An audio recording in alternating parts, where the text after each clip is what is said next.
Buongiorno telespettatrici e telespettatori, benvenuti ad una nuova puntata di Caffè in TV. Vado a presentarvi gli ospiti di questa mattina. Laura Besio, consigliera regionale di Fratelli d'Italia, buongiorno. Buongiorno a tutti. Federica Pietrogrande, segretaria cittadina della Lega di Padova, buongiorno. Buongiorno, bentrovati. Alla mia sinistra abbiamo Matteo Ferraretto, segretario regionale di Ora, buongiorno. Buongiorno a tutti. E vado a salutare Andrea Lonardoni di Futuro Nazionale, buongiorno.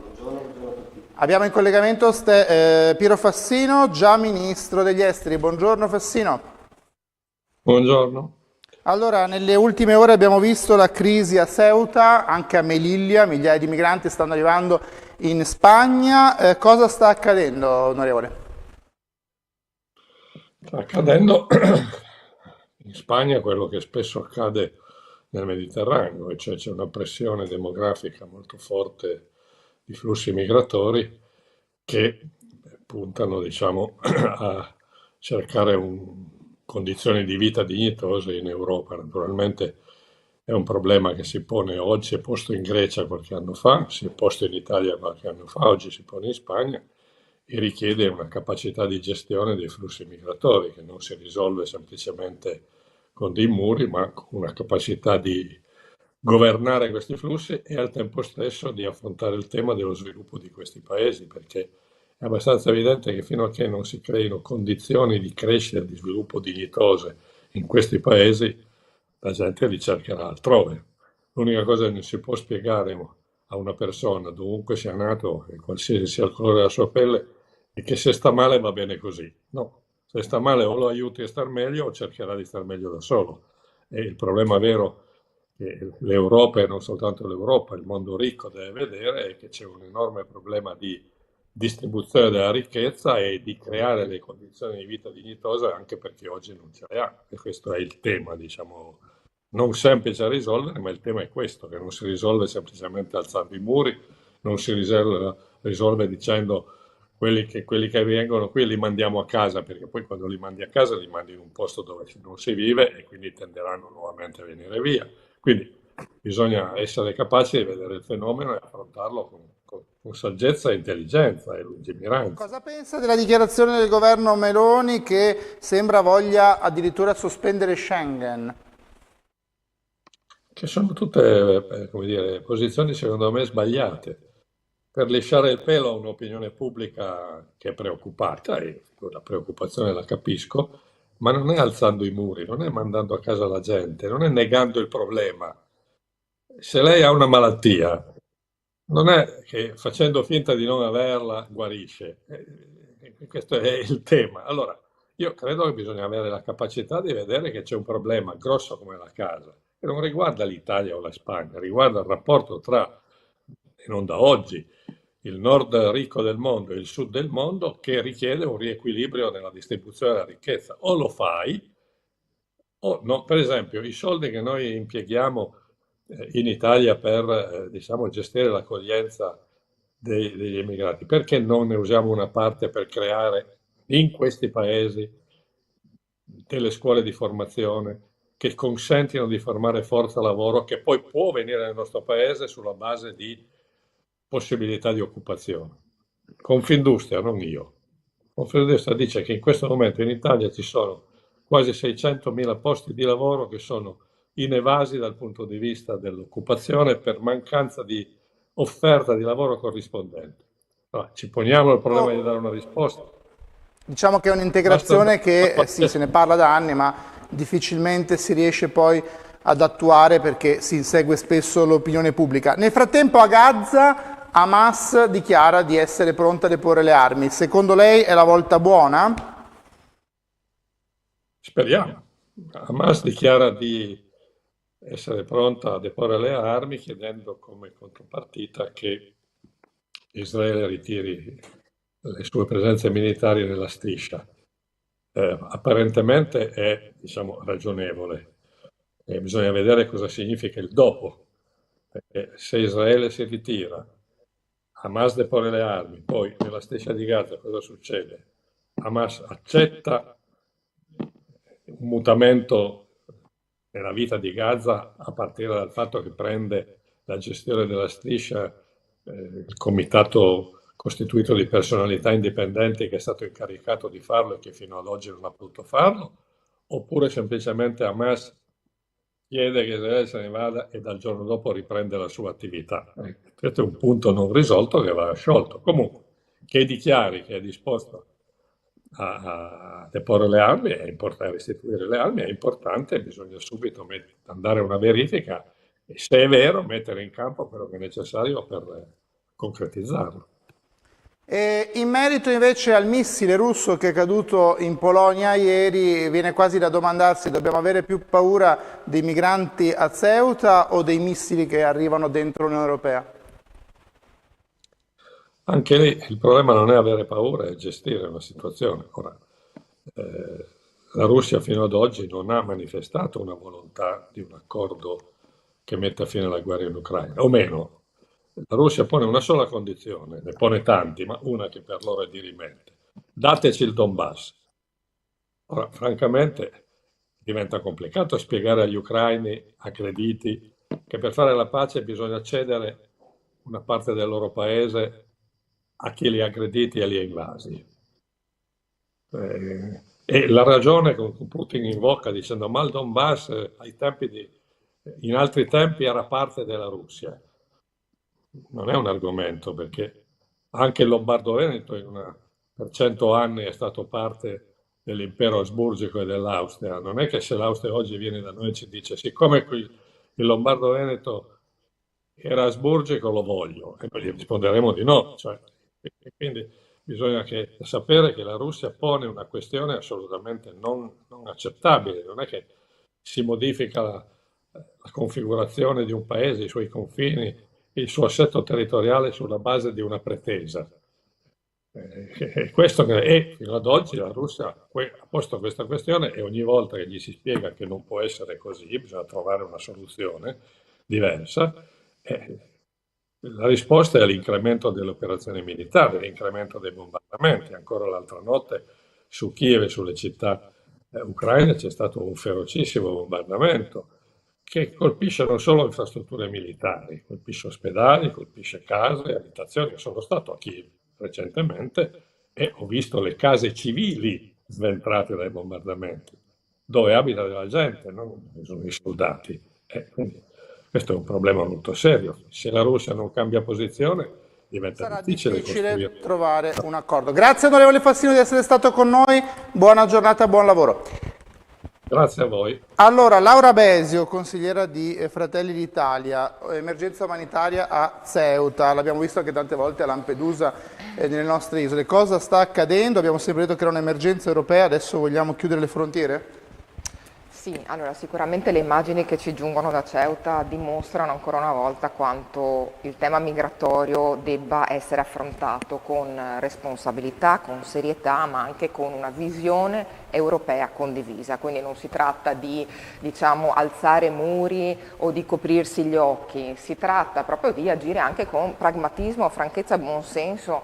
Quando parliamo di Europa, noi non possiamo parlare più solo di Europa di facciata. Quando parliamo di sicurezza non è solo sicurezza a livello militare, oggi è sicurezza cibernetica, digitale, delle identità, ed è sicurezza anche dei propri confini. Quindi benissimo quello che diceva anche l'onorevole, può anche sposare una visione che noi abbiamo, quella di andare a costruire nei paesi di origine, ma questo si deve inserire in un quadro molto più ampio, dove vai come Europa a controllare intanto le frontiere in maniera efficace, dopo anche ad avere degli accordi con i paesi di origine che siano molto precisi, molto articolati, che prevedano dei rimpatri nel momento in cui qualcuno arriva, non ha i requisiti, e invece dei canali regolari di transito e di ingresso per chi ha tutto il diritto di rimanerci.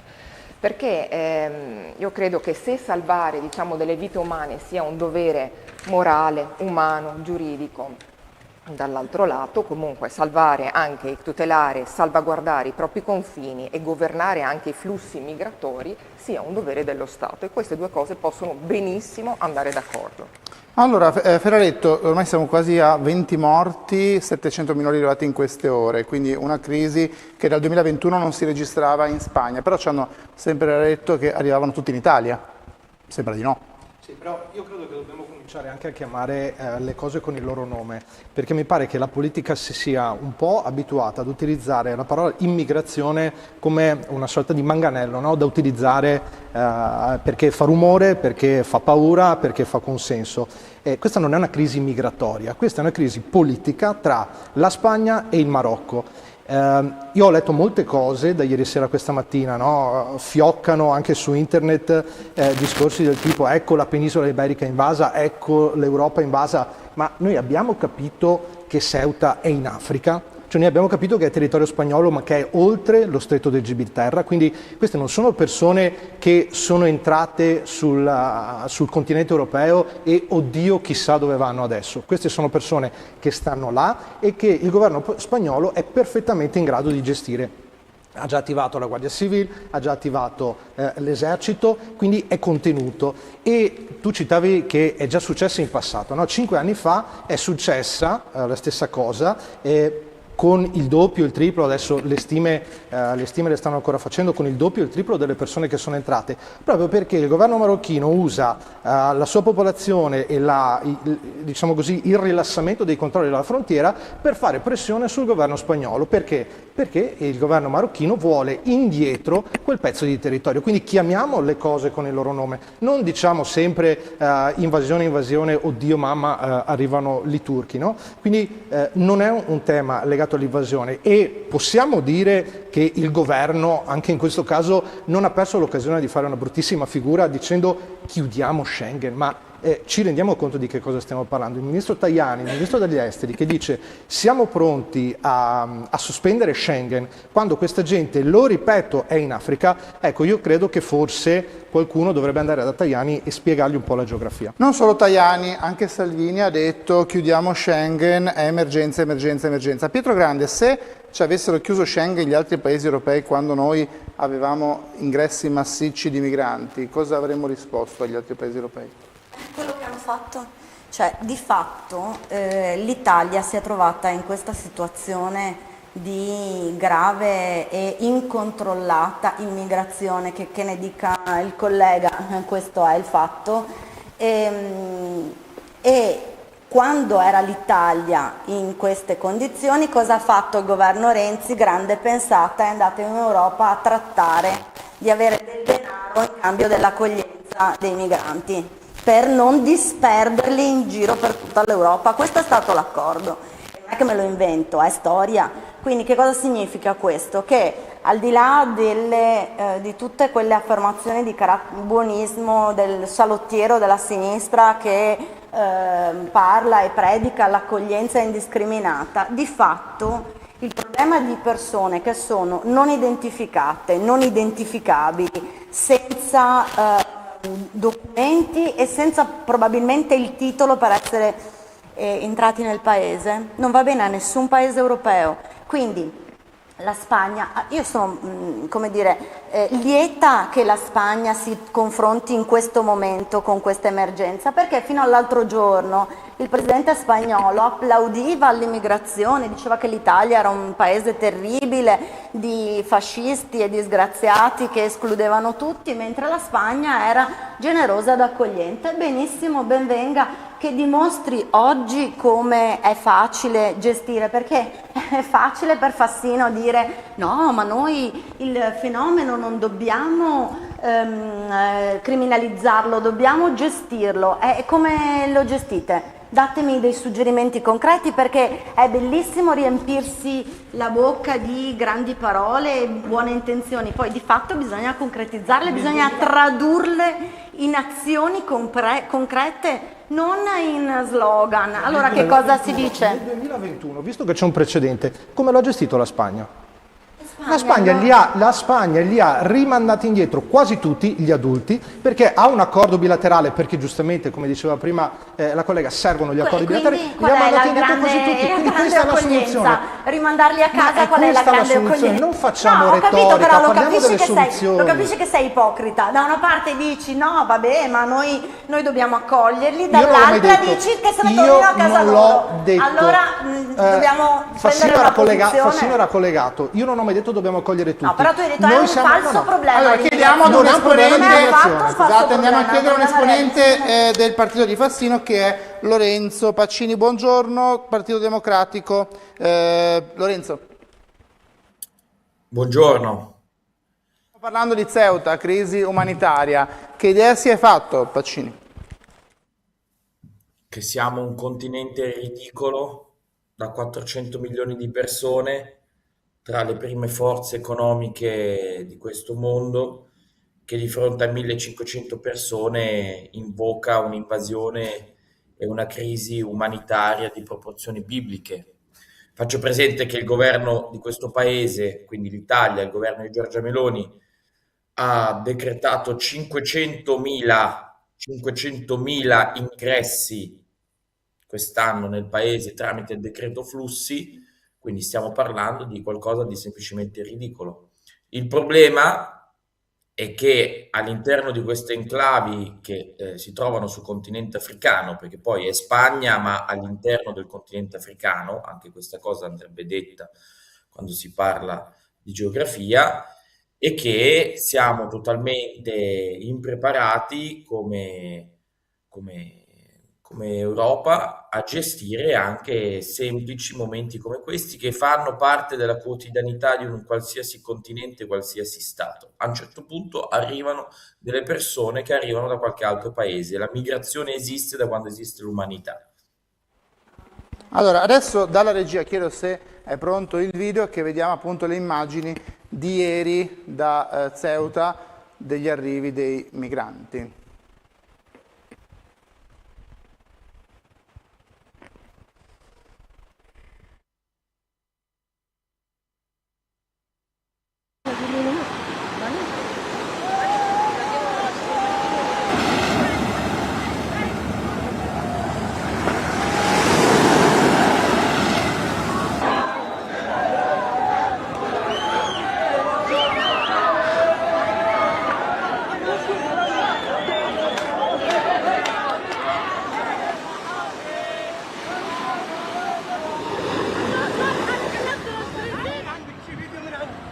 شي فيديو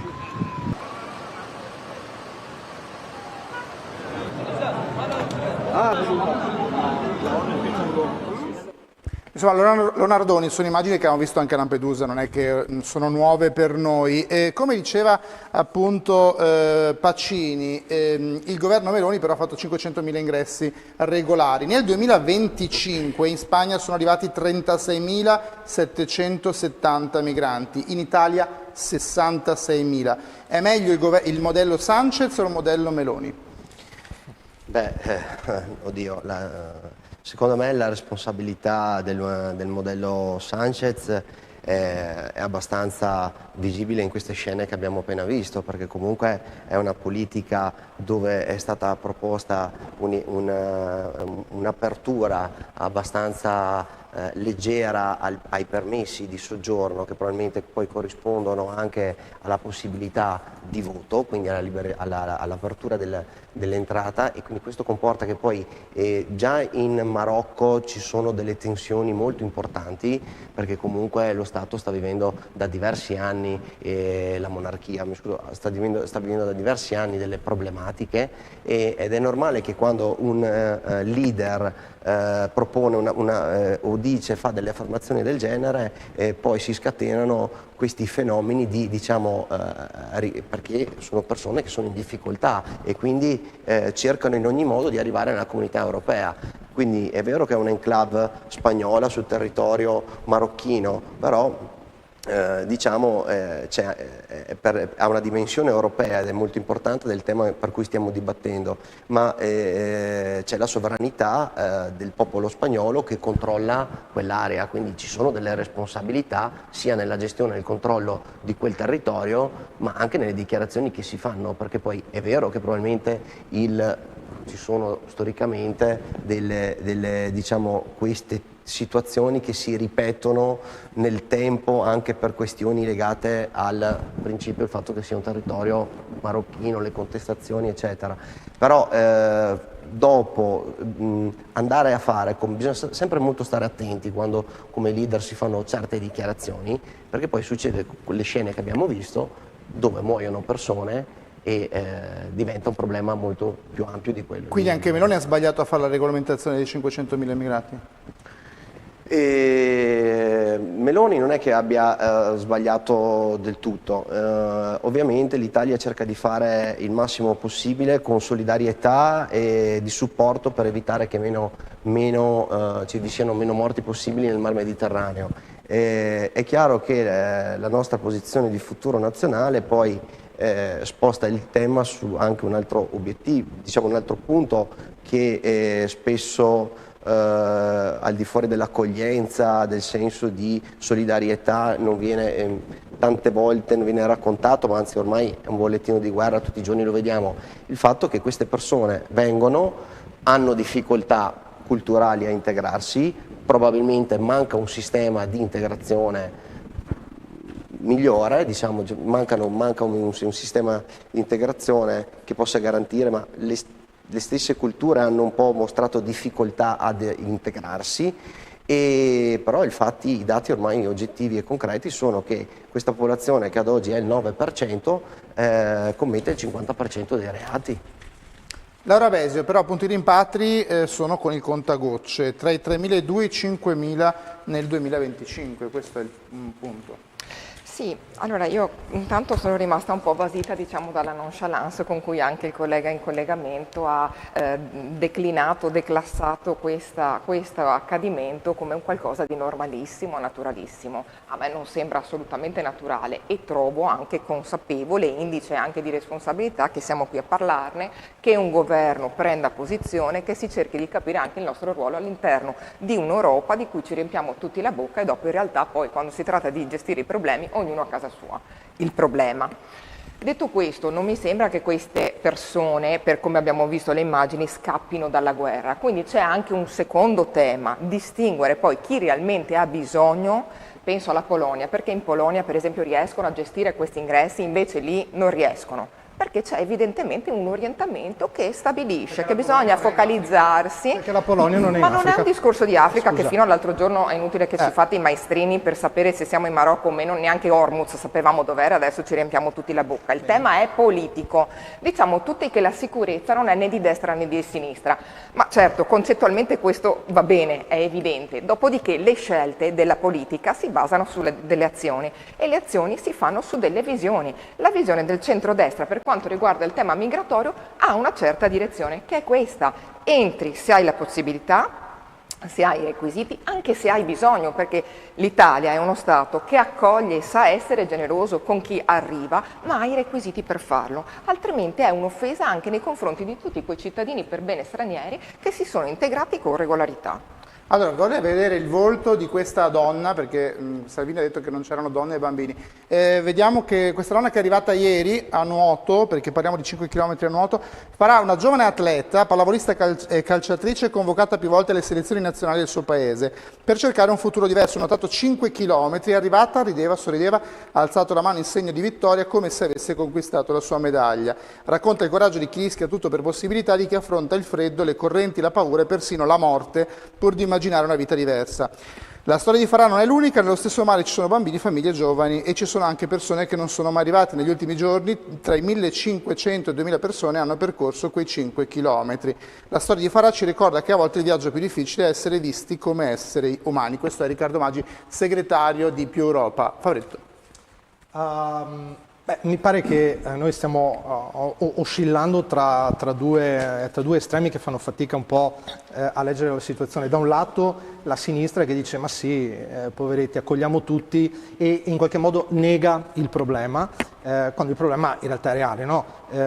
è chiaro che se ci sono delle persone che non hanno titolo per stare su un territorio, che non hanno i documenti, che sono qui in maniera irregolare, lo Stato deve avere il controllo del territorio, no? E poi ci spostiamo e confondiamo quella che è l'immigrazione irregolare con invece l'immigrazione regolare e con i flussi gestiti, che invece abbiamo bisogno che ci siano, perché soprattutto qualcuno che rappresenta le imprese dovrebbe sapere che noi abbiamo una necessità vitale di persone per le nostre imprese, perché il nord Italia ad oggi di fatto è in grave deficit di manodopera e quindi quello che noi dovremmo fare... No, la mia premessa è stata che questi il governo spagnolo li ha rimandati a casa 5 anni fa e vanno rimandati a casa. Rimandati a casa, è una parola che echeggia molto futuro nazionale. Io ci tengo No, fammi finire. Il punto è molto contraddittorio. Non è contraddittorio perché un conto è l'immigrazione irregolare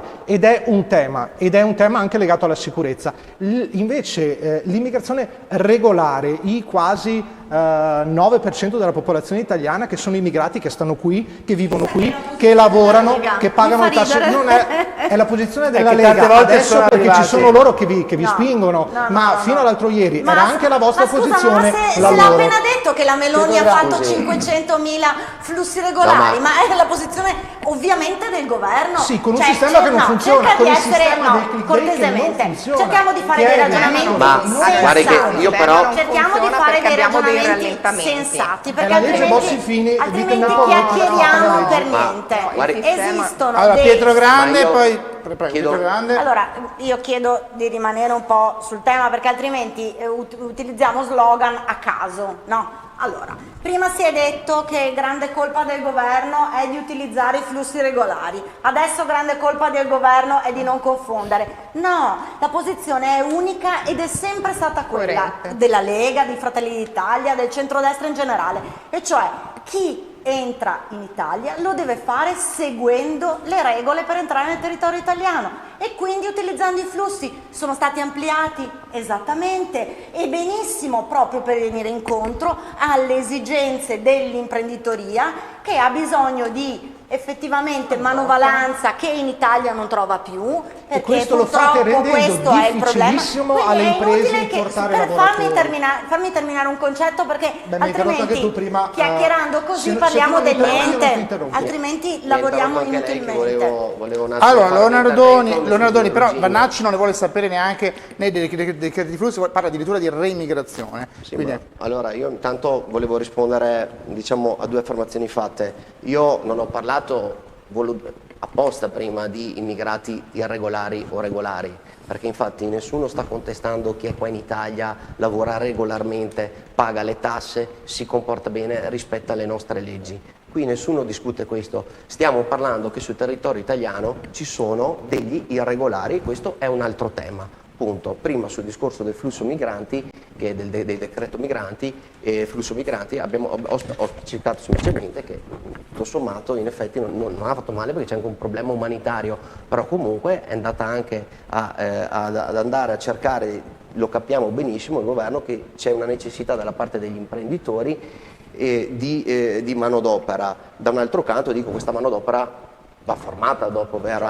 Perché io che ho un'impresa di servizi bisogna introdurli, c'è una normativa burocratica molto pesante che ci deriva comunque anche da impostazioni europee, quindi voglio dire non è neanche facile per le imprese trovare i fondi, ma lo si fa perché comunque devono essere preparati, dobbiamo rispettare le norme di sicurezza, e anche delle norme di qualità e di esecuzione dei lavori, per cui il problema per noi è sul lato degli irregolari che sono qua sul territorio, e di quel famoso 50% che parlavo prima, il 30% di tutti i reati lo commettono questa popolazione di 500.000 irregolari che non hanno il permesso di soggiorno, che sono qui sul territorio, che sono nelle nostre città, e ogni giorno, come ho detto prima, è un bollettino di guerra e vediamo cosa sta succedendo. Per cui chi non ha diritto è giusto, secondo noi, che si avviano rimpatri, noi lo chiamiamo reimmigrazione, che non è altro che il diritto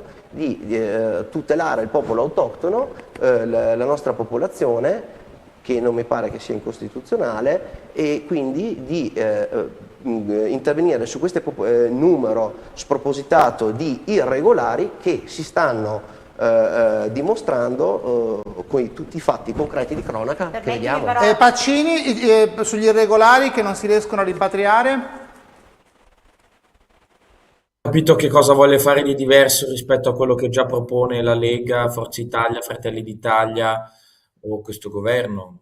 Non ho capito di cosa sta parlando. Perché quando parlate di remigrazione parlate anche di quelli regolari, Parlate anche dei cittadini italiani che erano stranieri. Mettetevi d'accordo, perché questa propaganda è indecente. Perché se facciamo la remigrazione come alcuni del vostro partito stanno dicendo, metà dei tuoi dipendenti nella tua azienda di servizi se ne vanno a casa. E dico anche un'altra cosa. Chi sono quegli imprenditori, cioè chi sono le persone che assumono gli irregolari e che fanno lavorare a nero gli irregolari? Se non imprenditori italiani. Molto spesso. Allora, Nardoni è un imprenditore italiano, se vuole rispondere. Nei ristoranti a Venezia dove lavoro. Un attimo, Nardoni, che le risponde. Di che nazionalità sono? Beh, intanto trovo molto grave questa affermazione, perché dire che tutti gli imprenditori italiani assumono gli irregolari mi sembra abbastanza grave. Comunque voglio dire, esatto. Per cui io voglio dire, non è assolutamente così, c'è l'ispettorato del lavoro che fa verifiche opportune, e c'è la possibilità di segnalare, quindi in realtà questo discorso insomma lo voglio anche un po' lasciar perdere, non lo trovo neanche corretto. Pacini e poi torno a Pietrogrande. No, è proprio questo il discorso, perché il problema dei 600.000 circa irregolari in Italia è che non è che sono 600.000 persone sparse per strada che compiono i reati.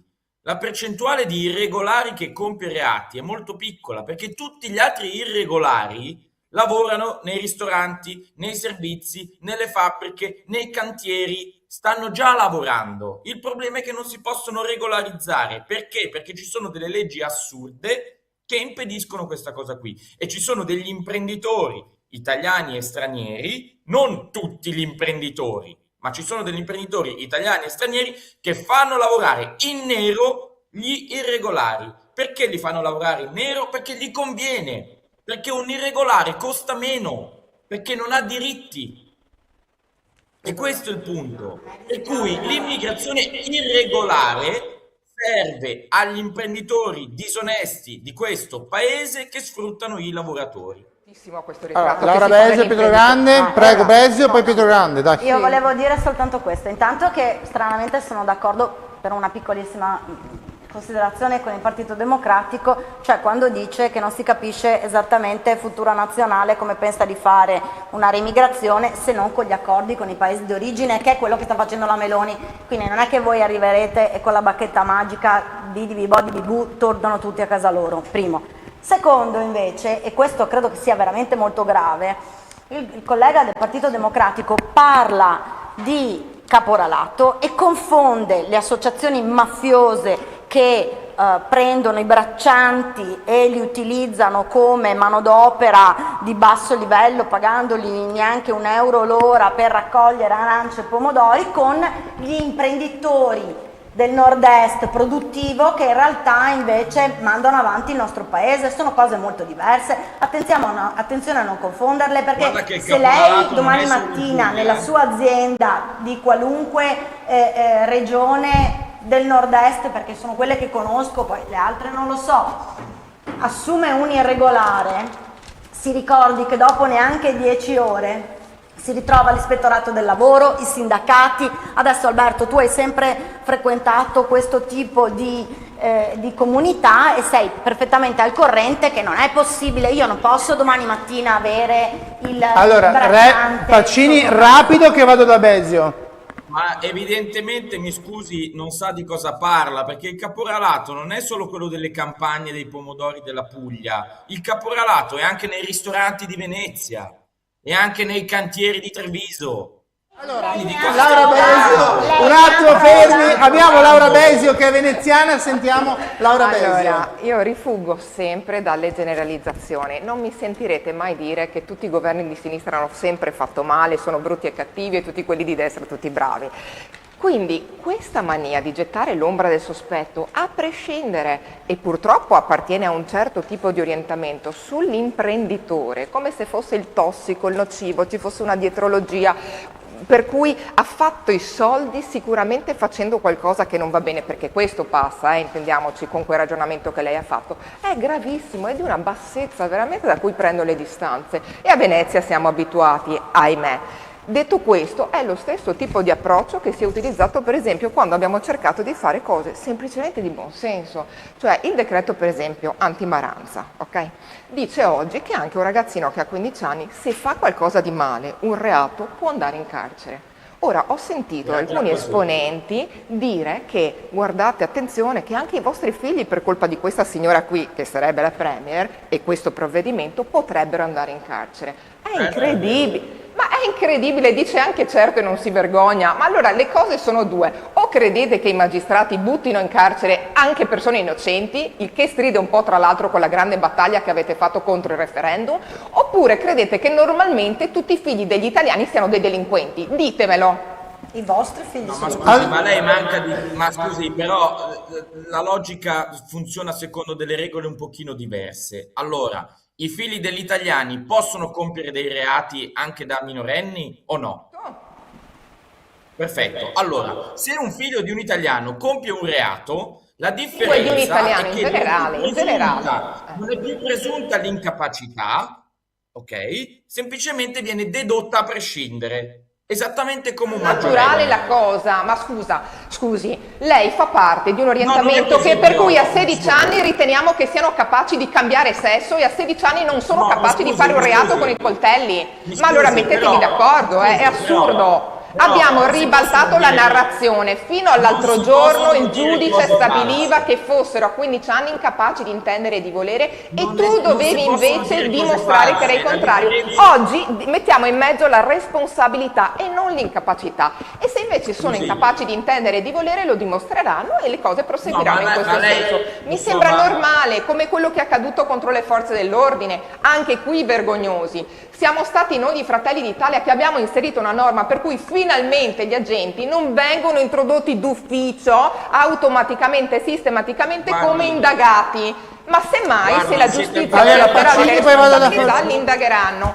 E dovete smetterla con l'ombra del sospetto, soprattutto nei confronti delle persone per bene delle forze dell'ordine. Lo Stato Ma deve parla stare da quella quella che è la cosa parte, che ti e invece limita voi a state da compiere tutt'altra reati. parte. Allora Tuteliamo dove anche i sospetta cittadini ce per l'ha lei? bene. È una Mi cosa scusi. Pacini, allucinante. rapido.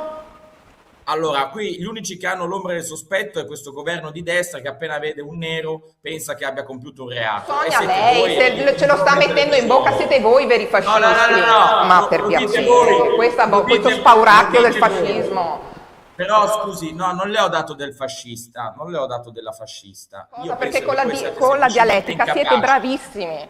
Ascolti, io sono in collegamento, però sia un attimo rispettosa del fatto che non sono Rapido, io a Pacini, fare- che devo andare dagli altri ma ospiti. devo- Io dico semplicemente una cosa: siete al governo da 4 anni e mezzo, avete fatto 6 decreti sicurezza. Chiedo anche ai cittadini a casa: è migliorata la situazione sulla sicurezza in Italia? No. Questo è il significato finale del fatto che siete semplicemente inutili. Punto. Non siete fascisti, non siete razzisti, siete semplicemente inutili. Allora, Deciderà- lo vado deciderà da il popolo questa italiano parte. al voto. Chiedo allora, 6 decreti sicurezza, lo diceva, decreto anti-rave, anti-maranza. Siamo più sicuri, Ferraretto, sì o no? Anche qui bisogna che chi sta al governo un po' sia coerente, no? Quindi o l'Italia è più sicura rispetto a 5 anni fa perché il governo ha fatto un buon lavoro, oppure l'Italia è meno sicura, come sembra che ci venga detto ad ogni momento, no? Quindi queste due cose qua bisogna decidere. La mia impressione è che questo governo l'unica cosa che sia in grado di fare sia creare nuovi reati, cercare in qualche modo di modificare la realtà attraverso le leggi, no? Come se si parlava prima del tema che verrà, insomma c'è questo disegno di legge che non è ancora legge, quindi deve fare tutto il suo percorso per considerare i minorenni capaci di intendere e di volere, ma se guardiamo ai numeri, l'anno scorso tra tutti i minorenni che sono stati arrestati, uno ogni 600 alla fine se l'è cavata perché è stato considerato incapace di intendere e di volere. Quindi in realtà sono tutti strumenti di propaganda che il governo utilizza perché non sa come affrontare il problema all'origine. E faccio una proposta. Ecco la propaganda, brava, la propaganda. Questa è la propaganda. Tu sei in gita a Napoli, stai passeggiando con il tuo fidanzato e ti arriva una statuetta in testa, ti ammazzano e non è responsabile nessuno. Non è responsabile il bambino che l'ha lanciata, non è responsabile il genitore, non è responsabile nessuno. Siccome non siete in grado chissà che non di siano mai i tuoi flussi figli. migratori. Guarda, attenzione, perché andiamo sul personale, decidere le leggi le devi applicare erga omnes. A chi si abbassa a questo tipo di toni. Attenzione. È evidente che le politiche migratorie in Italia non funzionano, altrimenti non avremmo il 500.000 di irregolari su cui ci sono nuove formazioni politiche che costruiscono il loro consenso. E abbiamo 500.000 di irregolari che in buona parte lavorano in nero, ed è innegabile. Dove lavorino questo sta agli organi preposti andarli a trovare. Perché? Perché il sistema che c'è in Italia del click day, ma voi sapete come funziona? Funziona che c'è un giorno in cui si apre la possibilità di fare la domanda, chi prima clicca, primo arriva, forse. Allora non è meglio fare come stanno facendo già alcune regioni italiane, dire, cari imprenditori, diteci di quante persone avete bisogno. Avete bisogno di 5.000 tornitori e 4.000 operatori di magazzino? Bene, noi abbiamo degli accordi con dei paesi fuori dall'Italia, andiamo lì con degli istituti, li formiamo, gli insegniamo l'italiano. È l'unica roba buona che ha detto Fassino, è questa. Li formiamo, è questo che c'è da fare. Non neanche la quinta elementare. Ma cosa vuoi formare? Allora, Lonardoni, è chiaro che però nell'ottica della remigrazione, se noi oggi mandassimo via tutti quelli che fanno i muratori, gli agricoltori, chi lavora nelle cucine e nei ristoranti, avremo un problema in Italia. Ma non è stato detto di mandare via tutti quanti, e comunque la proposta di remigrazione propone anche, diciamo, un incentivo anche a chi non si trova bene, che magari non apprezza quelle che sono anche le nostre tradizioni, la nostra cultura, il nostro territorio, li incentiviamo e li aiutiamo a ritornare nel loro paese. Com'è che si capisce chi apprezza e chi non apprezza? Ma ripeto, volevo specificare, dare un dato, perché bisogna parlare, e secondo me un po' di propaganda viene anche da questa parte di qui. Allora, in generalità i dati, la criminalità sono in calo. Cos'è che ha aumentato? I reati della criminalità minorile. Il governo in questo caso ha introdotto il decreto Maranza, che noi siamo a favore, perché le generazioni, le seconde generazioni, terze generazioni di immigrati che sono qui e sono regolari, in realtà stanno dimostrando che non si vogliono integrare. Ci sono studi europei, sono già stati citati in tantissime televisioni, che dimostrano come anche un'inefficienza probabilmente della magistratura, probabilmente l'incapacità di chi ha 4-5 fogli di via di andare a identificarli e accompagnarli nei propri paesi d'origine, magari a scontare le pene. C'è proprio questi studi che dimostrano come il 57%, 60%, che mi sembra un dato altissimo, vorrebbero l'applicazione della Sharia. Per cui io veramente denoto, come futuro nazionale, ma anche andando tra la gente costantemente, perché l'anno prossimo andiamo al voto a Verona, cioè io denoto e sui fatti di cronaca, ripeto, di tutti i giorni cosa sta accadendo, per cui non lo so perché vengano fatti certi discorsi quando ci sono dei dati che sono... Te lo dicono le periferie francesi, dove ci sono tutti certo. gli agglomerati, i dati non sono oggettivi, non si seconde possono generazioni che hanno un odio nei confronti dei francesi indiscriminato e che di fatto sono autoghettizzati in zone in cui la polizia non può neanche entrare, cioè ci rendiamo conto? Cioè questa è integrazione, è una follia. No, assolutamente. È una follia. Vanno distrutti i ghetti, vanno tirati fuori dai ghetti, vanno smantellati. Qui a Padova, 20 anni qui a da Padova Vianelli. c'è stato un laboratorio. Che laboratorio? Cioè, fammi raccontare. Dove c'erano 1500 Lì persone che sono Zanonato, state forse non sai, però Zanonato ci ha Era messo un ospite muro. qua martedì e ha spiegato come è Zanonato ci ha stato. messo un bel muro. Certo, Cioè, e li ha ghettizzati ancora di ma è più. anche intervenuto Ma dai. per risolvere Ma e dai. per, Ma che e cos'è che ha per risolto? smantellare No. il ghetto. Il muro l'abbiamo tolto dopo. Può dire quello che vuole, può dire quello che vuole, la storia parla. Ma no, La storia ma tu parla. non sei La padovano, storia forse parla. non c'eri.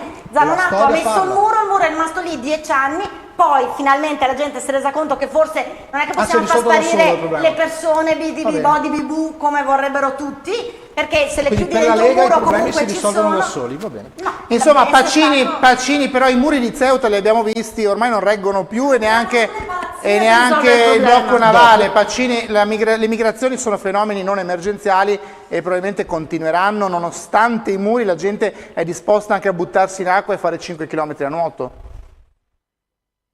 Ma sì, è esattamente così. È la storia dell'umanità, l'ho detto prima, poi c'è chi non l'accetta e si inventa della propaganda per prendere dei voti per poi continuare a fare esattamente le stesse cose e chi invece cerca di accettarla e di governarla e di gestirla. Il problema degli irregolari, guardate che la cosa più intelligente che è stata fatta in Italia negli ultimi anni sul tema immigrati irregolari l'ha fatta Berlusconi, facendo due volte la sanatoria. È l'unica cosa che avrebbe senso fare. Dai i documenti alle persone, così che possono lavorare, così che possono andare a scuola, così che possono avere l'abbonamento dell'autobus, così che possono avere la residenza, così che possono pagare le tasse e in quel modo li integri. Poi chi compie reati, guardate, va in galera a prescindere, che sia italiano, regolare o irregolare. Punto. Vogliamo risolvere il problema degli irregolari d'Italia? Diamogli il permesso di soggiorno.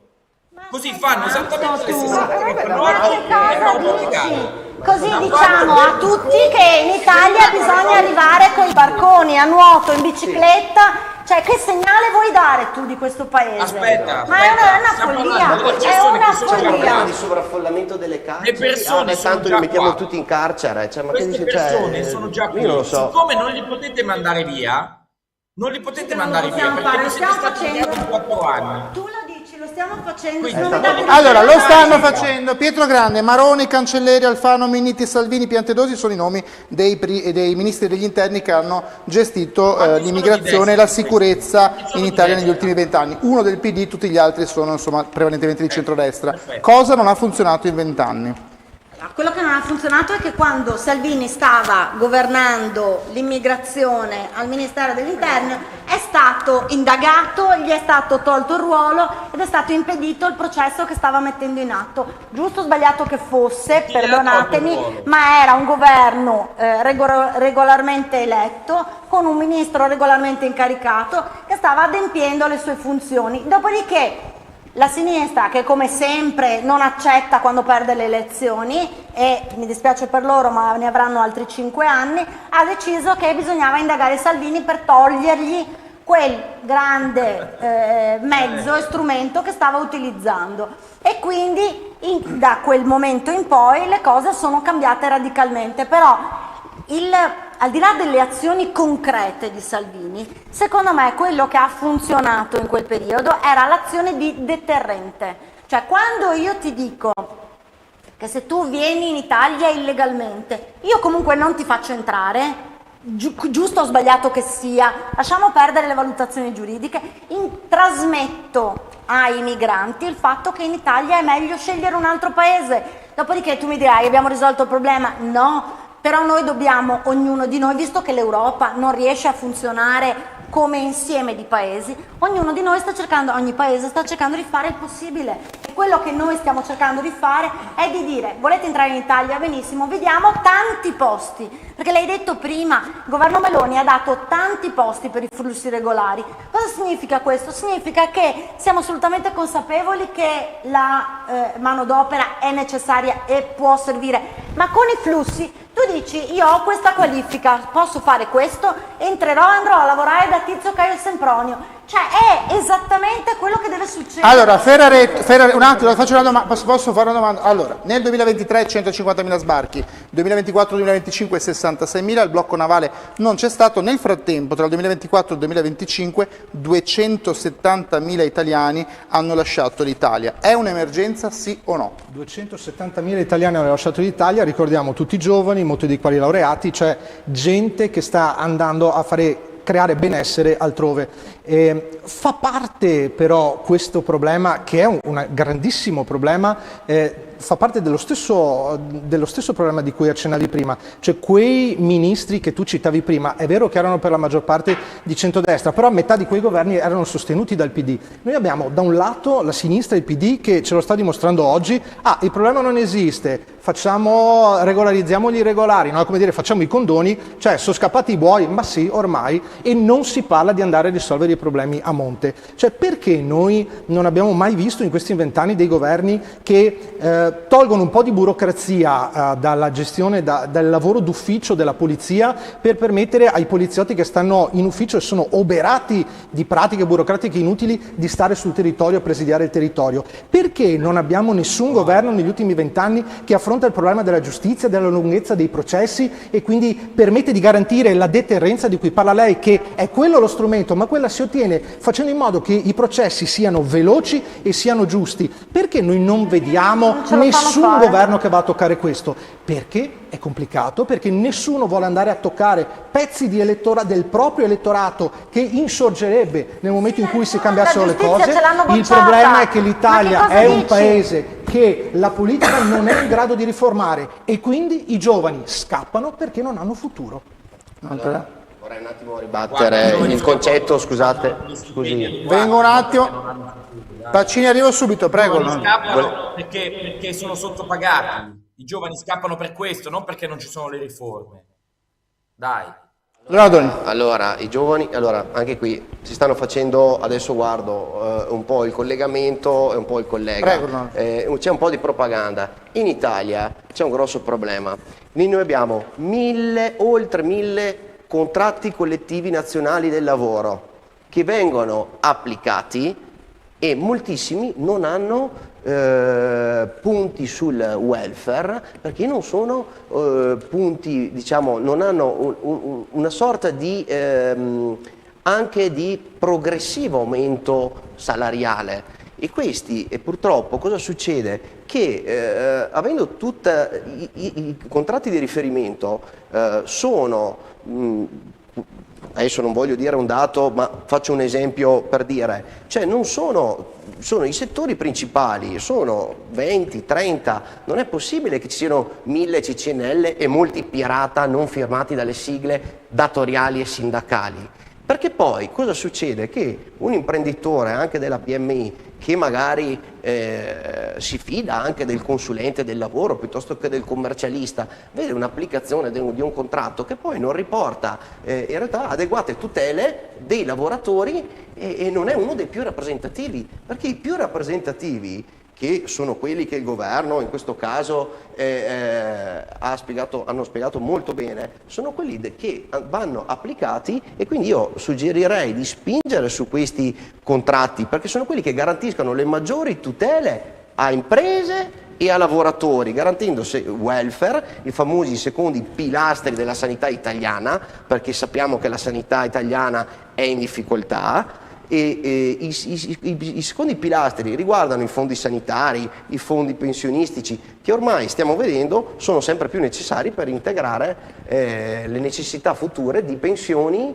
dei giovani. Quindi chi dice che devono pagarci le pensioni i migranti a fronte di 355.000 nascite nel 2025, il record più basso di calo demografico, cosa risponde? Laura Besi. Rispondo che sicuramente è un tema che dovremmo affrontare, perché esiste e c'è. Il problema di chi pagherà la pensione, ma dall'altro lato il tema di cosa consideriamo allora a questo punto per migranti, ed è sempre ricondotto a una visione che abbiamo politica, che non possiamo, come dire, rendere molto leggera, perché c'è una divisione pazzesca tra come la si pensa da una parte e come la si pensa dall'altra. Quando io sento dire indulto, condono, parliamoci in spogliatoio, è una maniera carina, elegante, istituzionale per dire ho sbagliato, aspetta che risolvo e normativamente lo rendo regolare.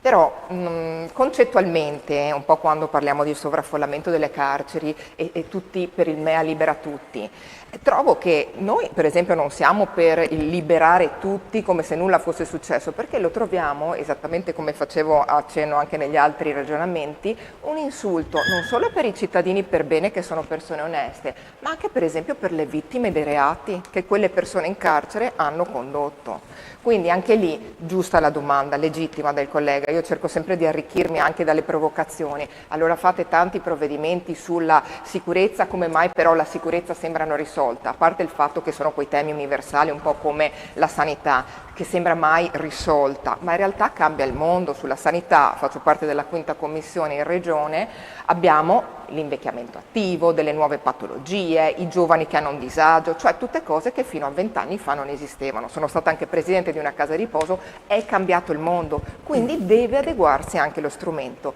Stessa cosa per tutto il rimanente, anche qui cambiano le esigenze, non c'erano le baby gang, la microcriminalità era considerata come un qualcosa da, insomma, non così importante. Invece, se ti tocca a te, vedi com'è importante da criminalità vera e propria anche la microcriminalità.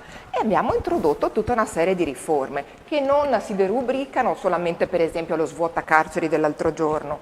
Lì c'è un piccolo pezzo di un puzzle molto più ampio che parte anni fa, magari non ce lo ricordiamo, ma va raccontato per essere, diciamo, completi. Abbiamo istituito un commissario straordinario per l'edilizia penitenziaria, abbiamo programmato nuove assunzioni, abbiamo in programma un piano di 10.000 nuovi posti detentivi. Come? Attraverso il recupero di nuovi spazi, attraverso la ristrutturazione delle strutture, attraverso il recupero di strutture non utilizzate. Insomma, ci sono tante cose che vanno messe in fila per evitare letture poi storpiate, come ho sentito. Pacini, la sua lettura storpiata, perché vedevo che non stavo scherzando. Mi ha dato proprio. No, però a parte gli scherzi, gli dati OCSE di ieri dicono che però i salari in Italia siamo gli ultimi praticamente in Europa. Rischiamo di distrarci dai problemi, come però si diceva anche qui, tutti gli esponenti sulle pensioni, sulla sanità, dai problemi reali che ha il nostro Paese?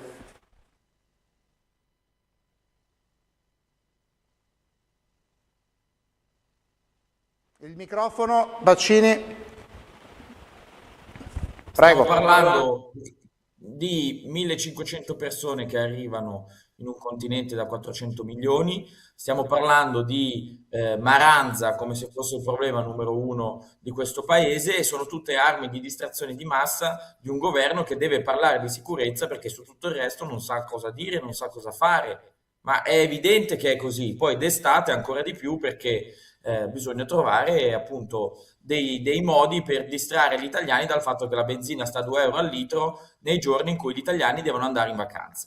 Ecco, e questo è il problema ed è il modo in cui agisce un governo in estrema difficoltà, perché viene superato alla sua destra da, in questo caso, il partito di Vannacci. Ma questa è la ricostruzione giornalistica oggettiva. Ora, io mi continuo a chiedere, ma è più importante l'argomento Maranza o i 200.000 giovani che se ne vanno ogni anno dal paese? E sono giovani laureati e non laureati, Il motivo per cui se ne vanno non sono i Maranza, non sono le riforme della giustizia che non vengono fatte, non sono i problemi burocratici del paese, sono gli stipendi bassi. Non abbiamo più tempo. Siamo in chiusura. Vorrei dire solo una cosa. Rapidissimo. Il nostro partito non è solo l'emigrazione, perché il generale Vannacci ha detto chiaramente che il primo problema è il costo energetico, è di stoppare l'invio le armi in Ucraina, di spendere questi soldi piuttosto per i veri problemi degli italiani, dei cittadini, delle imprese, abbassare il costo dell'energia. Qui qualcosina devo fare un po' un appunto, probabilmente al governo va migliorato e dobbiamo dargli un'altra direzione. Posso solo dire che abbiamo parlato di sicurezza? 20 secondi. No, era solo per dire al collega del Partito Democratico che abbiamo parlato di sicurezza solo perché era il tema della giornata. Vogliamo parlare di flat tax? Vogliamo parlare...